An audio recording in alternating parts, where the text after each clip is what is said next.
My name's Emma Crossley, and we're joined here today by our veteran, very own Joe Chaplin, who's been with Citywide and an expert within our industry for the last 33 years. So everyone, I'd like to welcome Joe Chaplin.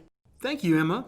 Over the past 33 years, we've seen a lot of changes and innovation in equipment, chemicals, and cleaning strategies. In the past 75 to 90 days, though, we've seen rapid changes in the approach to how we properly disinfect facilities instead of just cleaning them. We've grown as a company and a system in our knowledge and capabilities over the things that we need to do to be the first choice for you as a facilities manager, a property manager, or facilities oversight person.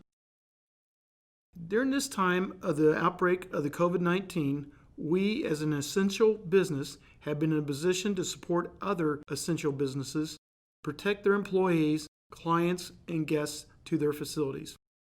We have taken on more services that we are able to provide, are cleaning and disinfecting more types of facilities, and giving back to our community more than we ever have in the history of our company. We believe by doing this, we have positioned ourselves to be the first choice for you, your employees, and your clients to make your facility a safe environment for all. One of the things we need to talk with you about today is helping to build a facility wellness plan for your facility. What does this mean to you and your facility, you might ask?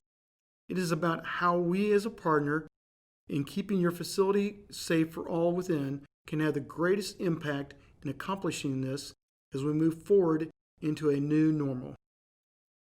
As we see more and more locations have the health directive measures rescinded and people are returning to their work sites, it is important that a number of items have been reviewed and prepared for this return.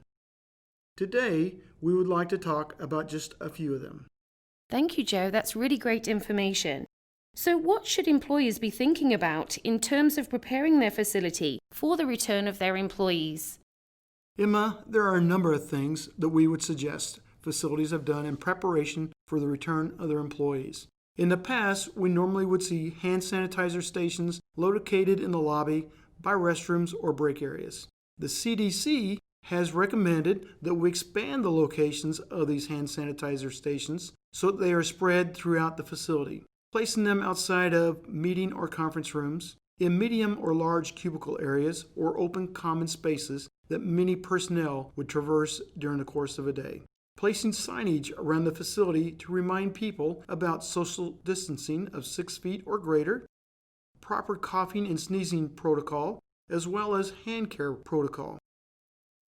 A couple of the items we would also suggest take place would be a thorough, deep clean of all surfaces, from the vacuuming of the air vents and returns to wiping off of all surfaces to sanitize them, and then either by using electrostatic sprayers or hand spray bottle and triggers, apply a coating of disinfectant on those same surfaces, allowing proper dwell time as prescribed by the manufacturer. The cleaning of carpets using hot water extraction method, and sanitizing and disinfecting all hard floor surfaces should also be completed before employees return. Joe, that's really insightful information. So how can employers support employees with the new level of trust and comfort for their own health and safety when the health directive measures have been rescinded? How are the employees going to feel comfortable and build that trust? Emma, a couple of these I've already mentioned regarding signage, hand sanitizer stations that should be in place when employees return.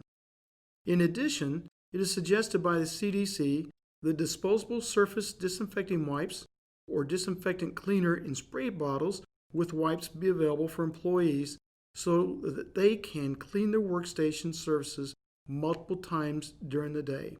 Employers should also communicate to their employees any changes with social distancing that might have been put in place in their facility. As an example, here in our office, all conference or meeting rooms have signs now posted limiting to about 25% the occupancy levels. The tables have actually been taped off with 6 feet between where each occupant in a room can sit. Joe, I know over the past few months, we've done a lot of disinfecting services around the country for our clients. Can you tell us more about those services and maybe a suggestion of how this could look going forward? Emma, you are correct regarding the various disinfecting services we have been and will continue to provide as we move forward and return to work. One of the most popular and notable would be our high touch point disinfecting services.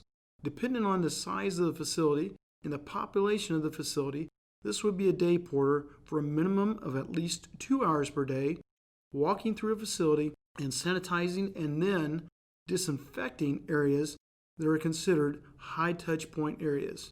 This might include all door handles, doorknobs, push plates, break area tables and chairs, microwave handles, refrigerator door handles. It also might include items that you might have in the lobby, such as tables for applicants to sit at or chairs that they might use. Light switches that might be turned off and on during the course of the day, like in meeting or conference rooms. They should also make a point of sanitizing and disinfecting high touch points in the restrooms, sink faucets, toilet and urinal handles, toilet partition doors, and all dispensers.